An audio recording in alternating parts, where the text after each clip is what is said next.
चले तो एग्रीमीटर में अब आपका स्वागत है और आज के एग्रीमीटर में हम बहुत सारी महत्वपूर्ण बातें करने वाले हैं। बने रहिए, मानसून की अपडेट भी आपको मिलेगी। लेकिन इन सब के बीच में सबसे पहली बात हम करने जा रहे हैं, दलहन से जुड़ी हुई खबर पर करेंगे बातचीत। दरअसल कृषि लागत और मूल्य आयोग यानी कि CACP ने पीली मटर के इंपोर्ट पर बैन करने की सिफारिश की है। इसकी ड्यूटी फ्री इंपोर्ट की मियाद 31 मई को खत्म हो रही है। साथ ही अरहर, उड़द और मसूर के इंपोर्ट पर भी ड्यूटी बढ़ाने की मांग की गई है। ऐसे में दलहन मार्केट पर इसका क्या असर पड़ेगा और ट्रेडर्स को इन खबरों को किस तरीके से अब देखना चाहिए, इस पर बातचीत करने के लिए, इस पर डिटेल में एनालिसिस करने के लिए हमारे साथ जुड़ रही हैं SMC ग्लोबल सिक्योरिटीज़ की commodity research head Vandana Bharti ji और हमारे साथ एग्रोकॉर्प इंटरनेशनल के हेड रिसर्च इंद्रजीत सिंह पॉल जी। आप दोनों को ही बहुत बहुत नमस्कार, आप दोनों का ही बहुत बहुत स्वागत है। तो वंदना जी, आपसे शुरू करना चाहेंगे आज की चर्चा और सबसे पहले जानना चाहेंगे कि CACP की तरफ से मटर इंपोर्ट पर बैन की सिफारिश की गई है। इसके साथ ही इसके ड्यूटी फ्री इंपोर्ट की मियाद को भी हम देख रहे हैं कि वो 31 मई को अब समाप्त हो रही है। क्या इसके इंपोर्ट पर बैन लगने की संभावनाएं आपको दिखाई दे रही है या फिर आपको लग रहा है कि इसके इंपोर्ट पर ड्यूटी लग सकती है? आपका एनालिसिस क्या कह रहा है? विपुल जी, ये गवर्नमेंट इन्फ्लेशन को लेके काफी ज्यादा सेंसिटिव है और मुझे लग रहा है कि बैन तो थोड़ा मुझे मुश्किल लग रहा है, लेकिन मुझे लग रहा है कि इम्पोर्ट ड्यूटी यहाँ पे बढ़ाई जा सकती है। हालांकि इससे बिल्कुल भी यहाँ पे बैन करना चाहिए, क्योंकि काफी अधिक मात्रा में यहाँ पे इंपोर्ट हुआ। और 2024 से देखें तो जो दाल का इंपोर्ट है 84% से बढ़ा है। और मैं महंगाई देख रही थी, ये कम होके 4.9%, 4.6% अपना रिटेल इन्फ्लेशन यहाँ पे आ चुका है। और चाहे वो दलहन हो या तिलहन हो, प्राइसेस आपको MSP से नीचे जा रहा है। तो किसानों के लिए यहाँ पे बिल्कुल भी ये एनकरेजिंग फैक्टर नहीं रहेगा। और रही बात रबी क्रॉप की, तो रबी क्रॉप सिर्फ 60% यहाँ पे कंट्रीब्यूट करता है, लेकिन खरीफ सीजन आने वाला है। खरीफ सीजन में 40% यहाँ पे जो पल्सेस का कल्टीवेशन होता है, सोइंग यहाँ पे होगी। तो मेरे ख्याल में ऐसे में MSP का नीचे रहना, और 31 मई के मियाद खत्म हो रही है और सरकार इसको अगर नहीं बैन करती है या इम्पोर्ट ड्यूटी नहीं बढ़ाती है, तो निश्चित तौर पे ये किसानों को बहुत ज्यादा एनकरेज नहीं करेगा कि वो अधिक से अधिक मात्रा में पल्सेस को यहाँ पे सोइंग करे फिर से। जी, इंद्रजीत जी, आपसे भी मेरा यही सवाल रहेगा कि अभी मौजूदा सिचुएशन को लेकर के और CACP की जो सिफारिश है उसको, उसकी रोशनी में अगर देखें तो आपका क्या मानना है? इंपोर्ट पर बैन लग सकता है या फिर इंपोर्ट पर ड्यूटी लग सकती है? जी, मैं इसका थोड़ा सा बैकग्राउंड में जाना चाहूंगा कि ऐसा क्यों CACP ने रिकमेंड किया। बैकग्राउंड ये है कि जैसे कि दिसंबर 8 2023 में जब ड्यूटी फ्री इंपोर्ट्स ओपन हुआ था येलो पी का, तब से लेके दिसंबर 2023 से लेकर लगभग मार्च 2025, इन 16 मंथ्स में 33 लाख टन की इंपोर्ट्स आ चुकी है इंडिया में।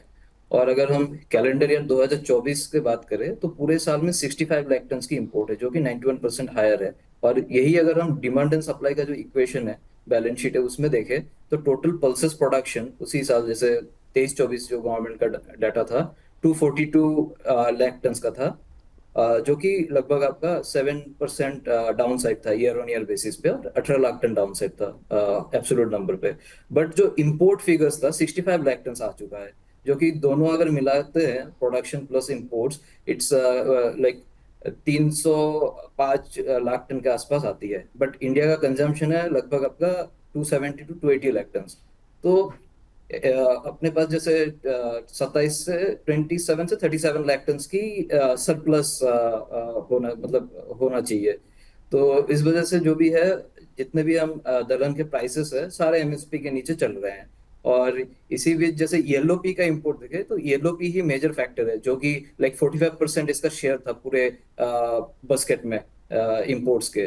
तो इसीलिए येलो पी का जो इंपोर्ट से इस पे बैन लगने के लिए रिकमेंडेशन आया हुआ है। बट हालांकि जिस तरीके का अभी सिचुएशन चल रहा है, हमें लगता नहीं है कि एकदम से ये बैन हो जाएगी। बट हाँ, इसमें इंपोर्ट ड्यूटी लग सकती है, और एंटिसिपेशन यही है मार्केट में कि 10 से 12% एक इंपोर्ट ड्यूटी लगा सकती है। जैसे कि चने में भी कुछ 2 महीने पहले लगाई थी, चने में भी, या फिर लेंटिल्स पे भी 10% की ड्यूटी लगाई थी, वैसे ही LOP पे भी लगा सकती है। क्योंकि अभी का क्या है, मानसून मतलब अर्ली सिचुएशन में है, और इवन दो कि ये है कि फॉरकास्ट है लाइक अराउंड 106% LPA से above and above normal monsoon रह सकती है। But it's very much early, तो इस वजह से फिर गवर्नमेंट कोई रिस्क नहीं लेना चाहता है पल्सेस को लेके, क्योंकि ये इसका भी वेटेज जो आपका इन्फ्लेशन में है, ये काफी वेटेज रखता है, तो रिटेल इन्फ्लेशन बढ़ेगी। तो इस वजह से वही 10 to 12% की एक एंटिसिपेशन बना हुआ है। ठीक सर। मैम, आपसे जानना चाहेंगे कि ये तो बात रही मटर की, लेकिन सीएससीपी ने अरहर, उड़द, मसूर इन सब के इंपोर्ट पर भी ड्यूटी बढ़ाने की बात कही है। क्या इसके इंपोर्ट पर भी सख्ती हो सकती है? मुझे लग रहा है, हालांकि उड़द के लिए इन्होंने 26 तक यहाँ पे अभी अलाउ किया हुआ है, और इसमें देखना होगा कि वो टाइमलाइन के साथ कैसे काम करते हैं। और मेरे ख्याल से अभी जितनी डिमांड है उससे ज्यादा हमारे पास पल्सेस जो हैं वो अवेलेबल हैं। तो मुझे लग रहा है कि यहाँ पे कंज्यूमर के हित को तो हम देख रहे हैं कि इन्फ्लेशन यहाँ पे बढ़ सकता है। हालांकि इतना ज्यादा प्राइसेस में फॉल आया, एमएसपी से नीचे है, बफर स्टॉक्स आपके पास पूरा पूरा है। मुझे लग रहा है कि यहाँ पे बहुत बड़ा रीजन नहीं है कि हम इसको मतलब इम्पोर्ट ड्यूटी ना लगाएं या बैन ना करें। मेरे ख्याल से प्रोएक्टिव स्टेप लेना होगा, नहीं तो प्रोडक्शन पे इम्पैक्ट आ सकता है, फिगर्स पे इम्पैक्ट आ सकता है। और विपुल जी, एक चीज ये है कि हम वन साइड को देख के यहाँ पे डबलिंग फार्मर्स इनकम और आत्मनिर्भर होना, ये दोनों चीजों को अचीव करना फिर थोड़ा ये डिले हो सकता है। तो मेरे ख्याल से किसानों में भी ये पैनिक बार बार नहीं आना चाहिए। आप 19% यहाँ पे डिपेंडेंट थे, अब आप 9% तक हो गए हैं। 30 तक आप कह रहे हैं 2030 तक की हम पल्सेस इंपोर्ट पे सिर्फ 3% हम डिपेंडेंट रहेंगे। तो आत्मनिर्भर भारत को बनने के लिए कंज्यूमर को यहाँ पे कंट्रीब्यूट करना होगा, बहुत ज्यादा पैनिक नहीं होना होगा।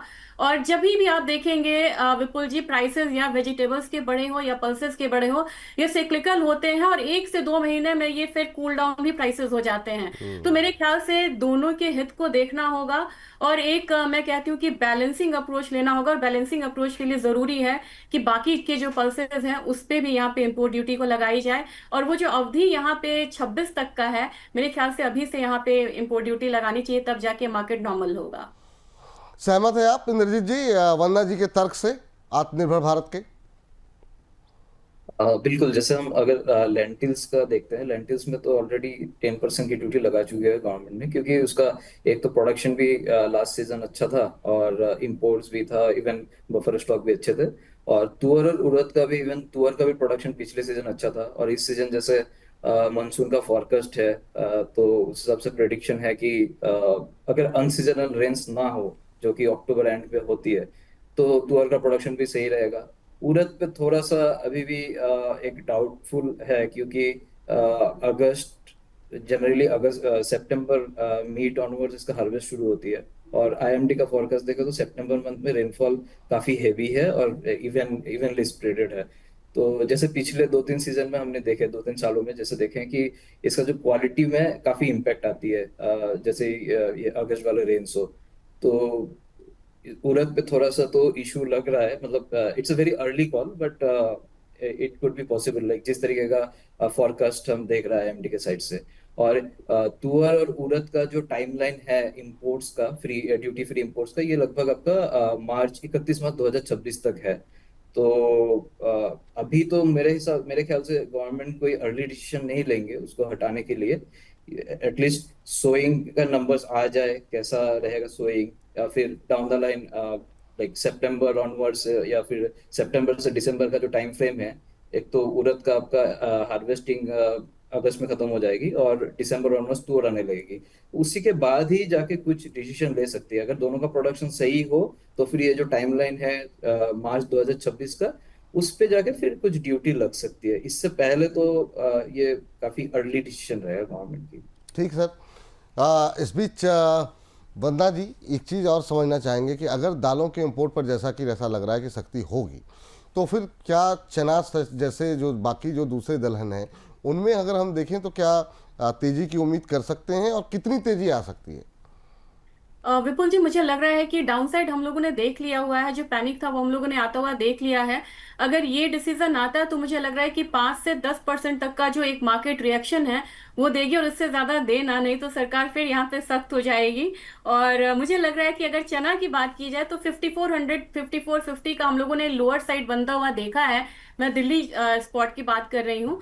और विपुल जी, अगर यहाँ पे ये डिसीजंस आते हैं तो एक नी जर्क रिएक्शन मार्केट में आएगा, और इसमें प्राइसेस जो है वो हो सकता है कि हम एक बारी अपर लेवल में 6500 तक प्राइसेस को आता हुआ देखें, 6200 से 6500। ये मुझे लगता है कंफर्टेबल जोन होना चाहिए। लेकिन लेकिन उससे ऊपर अगर प्राइसेस आता है, जो कि मुझे एक्सपेक्टेशन कम है, तब जाके ये कंसर्न हो सकता है। तो पहला पड़ाव यहाँ पे रहेगा 6100 का, और दूसरे में मुझे लग रहा है कि 63-6500 वाला जोन आ सकता है, लेकिन ये इसमें आने में टाइम लगेगा। दूसरी चीज है विपुल जी की चना का और बाकी पल्सेस का डिमांड बेसन के लिए भी होता है, और येलो पीस ने हमेशा संभाला है। अगर चना के प्राइसेस ज्यादा हैं तो क्योंकि चना का जो प्राइसेस है या दाल का प्राइसेस है बेसन से भी ड्राइव होता है, तो मेरे ख्याल से जब भी इस तरीके की स्थिति आई है, हम लोगों ने हिस्टोरिकली देखा है कि येलो पीस के बेसन को मिक्स करके किया जाता है, और तब इससे इन्फ्लेशन और दालों के प्राइसेस को कंट्रोल किया जाता है। तो मैक्सिमम साइड 63-6400 तक मैं चना में आता हुआ देख रही हूँ। आप क्या प्राइसेस मूवमेंट देख रहे हैं, क्या प्राइस आउटलुक देख रहे हैं इंद्रजीत जी? अगर ये इंपोर्ट ड्यूटी लगता है जी। लगभग 10% की, तो इनिशियली इनिशियली आपका प्राइसेस पे थोड़ा सा इम्पैक्ट तो दिखेगा। प्राइसेस थोड़ी सी बाउंस तो होगी इस लेवल से, लाइक वही 5 to 10% की लेवल्स का ही एक्सपेक्टेशन है। और इसी बीच और एक रीजन ये है कि जैसे ही अभी मानसून शुरू हो गया है, तो बेसन का डिमांड, चना का डिमांड बढ़ेगा इसी बीच। तो वो भी एक फैक्टर है जो कि क्लब्ड इन होके इस प्राइस रेस को इनिशियली थोड़ा बहुत एलिवेट कर सकता है। बट हाँ, जैसे ही गवर्नमेंट का तो काफी मॉनिटरिंग है इस रिटेल प्राइसेस पे, तो ये इस लेवल से ज्यादा जाने नहीं देंगे, लाइक 10% से तो ऊपर नहीं जाने देंगे। और ऊपर से क्या है कि जैसे येलो पी हमने इतना इंपोर्ट किया लास्ट ईयर, इवन इस साल अभी तक, तो इसका भी स्टॉक्स काफी है। तो ये सारे फैक्टर्स मिला के प्राइस जंप जो भी है 10% से तो अपसाइड इस टाइम पे हमें लग नहीं रहा है। ठीक सर, चलिए अब वंदना मैम, बाकी चर्चाएं तो काफ़ी अच्छा एनालिसिस यहाँ पर हम लोगों ने इस खबर का किया, लेकिन लोगों की निगाहें रहती है कि आखिर में चलते चलते कुछ ट्रेडिंग टिप्स पे बातचीत हो जाती तो बेहतर रहता। तो आपसे जानना चाहेंगे आपकी टॉप एग्री कॉल्स यहाँ पर क्या निकल के आ रही हैं? टर्मरिक की चमक बढ़ सकती है विपुल जी, मुझे लग रहा है कि काफी अच्छा ये कमोडिटी परफॉर्म करी है, और ये जो स्ट्रैटेजी है ये पोजिशनल है। मुझे लग रहा है कि पाइपलाइन ड्राई है, यहाँ पे कैरी फॉरवर्ड ज्यादा नहीं है, तो 14,175 के करीब जून कॉन्ट्रैक्ट में बाइंग की सलाह रहेगी। 14,800 का टारगेट रहेगा। स्टॉप लॉस लगाना होगा 13,900 का। दूसरी कमोडिटी गुआर है, काफी ज्यादा यहाँ पे प्रेशर आता हुआ हम लोगों ने देखा है, लेकिन अब लग रहा है कि यहाँ पे जो गिरावट है वो थोड़ी थम सकती है। तो ग्वार में 51-15 के करीब यहाँ पे बाइंग की सलाह रहेगी। 5200 का टारगेट होगा। स्टॉप लॉस लगाना होगा 5085 का। बस यहाँ एक सलाह रहेगी कि बार बार 5200 से हम लोगों ने नीचे की तरफ आता हुआ देखा है, तो वहां पे जरूर प्राइसेस आता है, प्रॉफिट बुक करें और एक स्ट्रिक्ट स्टॉप लॉस के साथ यहाँ पे ट्रेड करें। चलिए, तो ये रहा यहाँ पर निकल के आती हुई दो कॉल निकल के आई हैं और दोनों ही खरीदारी की सलाह है। एक तो ग्वार सीट खरीद के चलिए, जून फ्यूचर आप 5115 पे आपको खरीदारी करने की सलाह है। यहाँ पर 5200 का लक्ष्य यहाँ पर आपको दिया जा रहा है। एक स्टॉप लॉस अवश्य फॉलो करें 5085 का।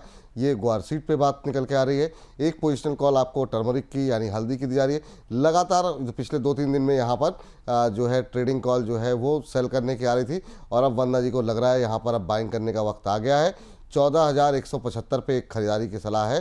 13,900 का एक स्टॉप लॉस यहाँ पर लगाइए आप यहाँ पर, और ऊपर की तरफ आपको एक काफ़ी अच्छे अपसाइड की उम्मीद की जा रही है। 14,800 तक के टारगेट देखने को मिल सकते हैं। वंदना जी, बहुत बहुत शुक्रिया, धन्यवाद आपका आज की इस चर्चा में जुड़ने के लिए और तमाम विषयों पर बातचीत करने के लिए। कोई डिस्क्लोजर आपकी तरफ से? आपकी आवाज़ चली गई मैम। इसमें कंपनी में क्लाइंट्स की पोजीशन हो सकती है, लेकिन पर्सनल मेरी कोई होल्डिंग नहीं होती है कमोडिटीज में। ठीक है मैम, बहुत बहुत शुक्रिया एक बार फिर से आज की इस चर्चा में जुड़ने के लिए और अपना महत्वपूर्ण समय देने के लिए।